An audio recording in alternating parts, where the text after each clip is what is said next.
الحمد لله وحده والصلاة والسلام على من لا نبي بعده أما بعد فأعوذ بالله من الشيطان الرجيم بسم الله الرحمن الرحيم هل يستوي الذين يعلمون والذين لا يعلمون صدق الله العظيم. میرے انتہائی واجب الاحترام جناب صدر مجلس، علماء کرام، معزز حاضرین، محترم سامعین، میں آج آپ کے سامنے علماء کے مقام اور ان کی ذمہ داری کے عنوان سے چند گزارشات پیش کروں گا. اللہ رب العزت مجھے حق سچ کہنے اور مجھ سمیت تمام احباب کو عمل کی توفیق نصیب فرمائے. سامعین ذی وقار، ہر ہوشمند مسلمان کو اس بات کا علم ہے کہ ایمان قبول کر لینے کے بعد سب سے اہم چیز علم دین ہے، کیونکہ جو چیزیں ایمان میں مطلوب مقصود ہیں کہ جن پر عمل کرنے سے ایمان میں کمال آتا ہے اور جن پر دین کی اشاعت و حفاظت کا مدار ہے، وہ چیزیں دین کا علم کے بغیر حاصل ہو ہی نہیں سکتی. یہی وجہ ہے کہ اللہ تبارک و تعالیٰ کے نزدیک علم دین بہت ہی افضل ہے، لہذا صاحب علم کا بھی مخصوص ترین مقام ہے. میں علماء کا مقام کیا بیان کروں، ان کا مقام تو خود رب تعالیٰ نے اپنے قرآن مجید میں بیان فرمایا ہے، انما یخشی اللہ من عبادہ العلماء. دوسری جگہ رب کریم فرماتے ہیں فاسألوا اہل الذکر ان کنتم لا تعلمون. علماء کے مقام کو بیان کرتے ہوئے رب تعالیٰ نے فرمایا هل يستوي الذین یعلمون والذین لا یعلمون، یعنی جس آدمی کے پاس علم نہیں ہے، خواہ کتنے ہی بڑے منصب پر فائز ہو جائے، کتنی عبادت و ریاضت کر لے، لیکن وہ صاحب علم کے مقام کو پالے، یہ ناممکن اور محال بات ہے.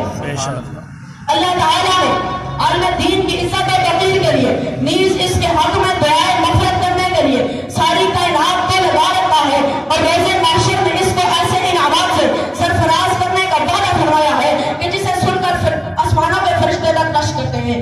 سامعین محترم، جس طرح اہل علم کا بلند و بالا مقام و مرتبہ ہے، اسی طرح ان کی ذمہ داریاں بھی بہت نازک ہیں. سرکار مدینہ صلی اللہ علیہ وآلہ وسلم کا ارشاد ہے فضل العالم علی العابد کفضل القمر لیلۃ البدر علی سائر الکواکب، کہ عالم کی فضیلت عابد پر ایسی ہے جیسا کہ 24 شب کے چاند کی فضیلت تمام ستاروں پر. اس سے پوری امت کے علماء کرام کا بلند و بالا مقام و مرتبہ واضح ہوتا ہے. آپ غور کریں کہ آپ صلی اللہ علیہ وآلہ وسلم نے عالم کو چاند کے مشابہ قرار دیا، چاند سے تشبیہ دی ہے. چاند کا کام کیا ہے؟ اندھیروں کو روشن کرنا، راہگیروں کے لیے راستے کی پہچان کو آسان کرنا، تم دشتوں اور راہ سے بھٹکے ہوئے کو راستہ دکھانا اور اپنے قلب جگر کو جلا کر پوری دنیا کو روشن اور منور کرنا. سبحان اللہ. سامعین عزیز وقار، آپ دیکھیں کہ آج کے دور میں علماء کو دین کا نمائندہ سمجھا جاتا ہے، قرآن و سنت کا نمائندہ سمجھا جاتا ہے. آج علماء کرام کے سامنے مختلف چیلنجز ہیں. آج ہمارے سامنے وجود و بقا کی جنگ ہے، آج ہمارے سامنے تہذیب و تمدن کی جنگ ہے، آج ہمارے سامنے مسلمانوں کو شعائر اسلام پر باقی رکھنے کی جنگ ہے، آج ہمارے سامنے لاکھوں کروڑ مسلمانوں کے ایمان و عقیدے کی حفاظت کی جنگ ہے. غازوان سیر انبیاء کو اس وقت اپنی ذمہ داریوں کو سمجھنا ہوگا. علماء انبیاء کے وارث و جانشین ہے، ان کی وراثت و نیابت اس وقت صحیح اور مکمل ہوگی جب ان کی زندگی کا مقصد اور کوشش کا مرکز وہی ہوگا جو انبیاء کرام علیہ السلام کا تھا. وہ مقصد زندگی اور مرکز صحیح عمل کیا ہے؟ اگر میں 2 لفظوں میں بیان کروں تو یعنی ایک لفظ میں دین خالص، یعنی اللہ کی خالص عبادت اور کامل اطاعت کی جائے، جو تنہا اسی کا حق ہے. اس کو اپنی ذات سے عمل میں لانا اور دوسروں میں اس کے لیے جدوجہد کرنا.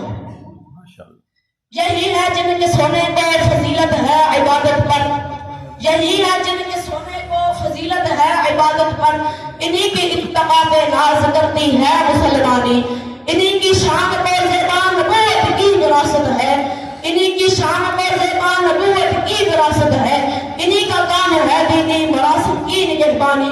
اگر خلوت میں ہوں تو جلوت کا مزہ آئے، اگر خلوت میں ہوں تو جلوت کا مزہ آئے، اور آئے اپنی جلوت میں مساقت ہو سخندانی.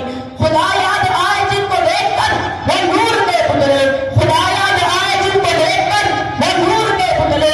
نبوت کے یہ وارث ہیں، یہی ہے ولی رحمانی وما علینا الا البلاغ. ماشاء اللہ.